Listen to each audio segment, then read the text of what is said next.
La tempête du 23 décembre n'a pas épargné le parc nature. La quiétude est minée par le bruit des scies à chaîne ces jours-ci au Jardin de Métis. Le message, c'est que quand on porte plainte, il peut y avoir des conséquences. Le juge Serge Francoeur s'est rangé derrière la suggestion commune en imposant une peine de 8 mois de détention à l'ancien député de Rimouski. En raison du contexte économique actuel, certaines personnes ne peuvent investir dans leur retraite. Tout a augmenté, l'épicerie, tout, là, fait que... C'est une lutte que nous n'abandonnerons pas. L'Est du Québec pourrait de nouveau perdre une voix à Ottawa, faire disparaître la circonscription Avignon-Lamitis-Matane-Matapédia. Tout simplement pas acceptable. Le conseil municipal a annoncé hier qu'il donnait son aval à la démolition de celle qu'on appelle la Maison Brune. Autorise la démolition de la résidence 6 au 304 avenue.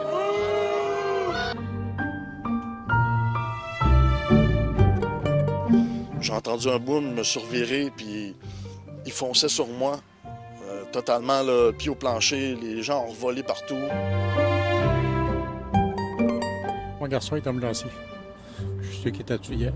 Je pensais à ça. On dirait que c'est pas vrai.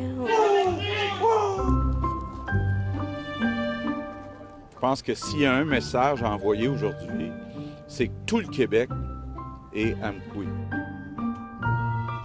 La décision du juge Marc Paradis est courte, c'est 6 pages. C'est cette convention de mise en marché qui fixe notamment le prix provisoire du crabe à 3,10 $ la livre. Je pense que le juge a opté pour la bonne décision. Patrick Roy n'a pas tardé à entrer en contact avec Serge Beausoleil le lendemain de son congédiement. Dans son emploi, ça fait toujours de quoi.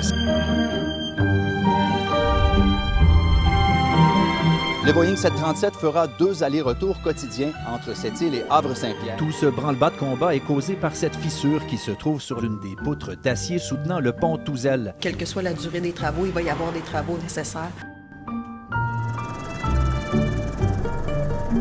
Heureux de revenir à la maison. Heureux en tabarouette, c'est l'enfer. Plusieurs militaires sont donc déployés sur le terrain pour combattre ces incendies de forêt. En premier, la vie humaine. En deuxième, les infrastructures. Ça, entre autres, le poste d'Hydro-Québec, là, proche de Bécomo. La mise en accusation du porte-parole de la Sûreté du Québec n'a eu l'effet d'une bombe dans l'Est du Québec. Claude Doiron était l'image de la Sûreté du Québec dans la région depuis 2012.